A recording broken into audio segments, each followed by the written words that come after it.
Hello there. This is Melody with Realty Executives Main Street. And you know, I work a lot of times with first-time home buyers, which I love. I work sometimes with people who are just moving to Tennessee, but maybe they bought a house and it was 20 years ago and things have changed.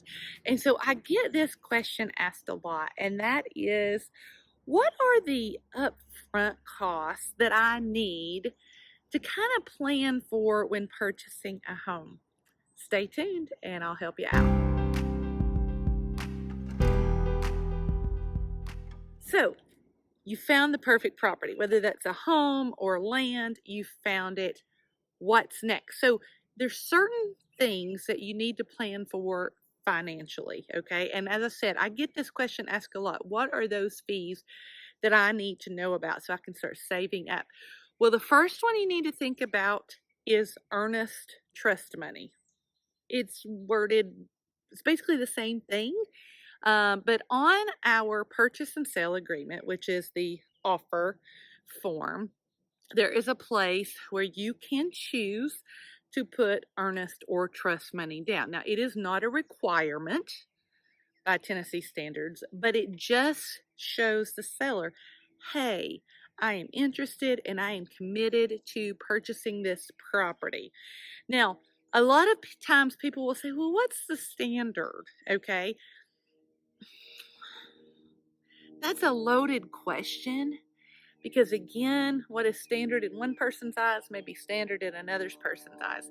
So that is definitely a conversation to have with your real estate agent.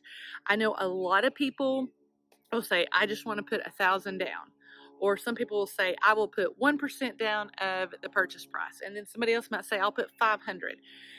That is something that you and your agent need to talk about, but that is something you need to plan for, because usually if you are committing to putting down some trust money, and that's like a mini down payment. So when you get to closing, that's actually going to be a credit for you. So if it's not like you are, you're never going to see it again. Now, there are situations where earnest money doesn't come back, and that's a whole different topic for another video. But if your agent is staying on top of deadlines, and if you are doing your part as the client and it gets to closing, that earnest trust money will be credited to your account. Now, you definitely need to plan for that. You need to plan, and it's usually you can pay that by check, personal check, by cashier's check, or you can wire the funds. And depending on what you and the seller work out, you can have your agent's broker to hold that money until closing. You can have a title company to hold it until closing. You can have the listing agent's company to hold it until closing.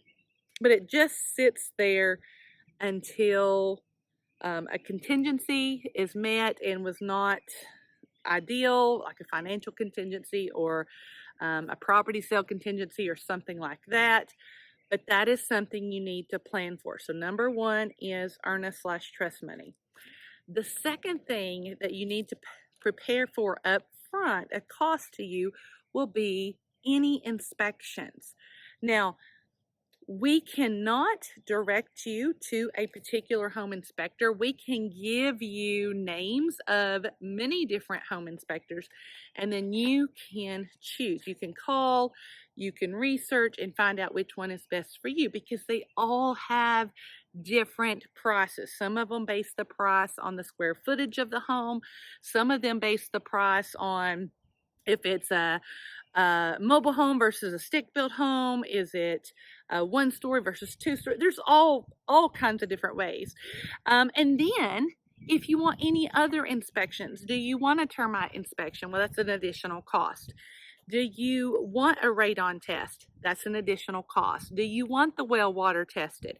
That's an additional cost. They're not included as part of the home inspection. So you need to plan for that up front. And those costs have to be paid up front. They cannot be paid, not usually, they cannot be paid at closing. they will normally need to be paid up front. So that's cost number 2, inspections. Now, the third cost is the appraisal cost. You as a buyer have to pay for your appraisal, and that is where your lender will come into play. And they usually have their ways of doing that. Sometimes they'll say, can you give me a credit card to put on file? That way when we get to the appraisal process, we can charge it there. That is up to your lender on how they do that, but that is something that has to be paid up front. So that is your cost number 3. So far we have trust money, we have inspection costs, and we have the appraisal cost. Now, all of the other costs will usually come at closing. Your title company has processing fees. If there's prorated taxes on the property, that will come at closing.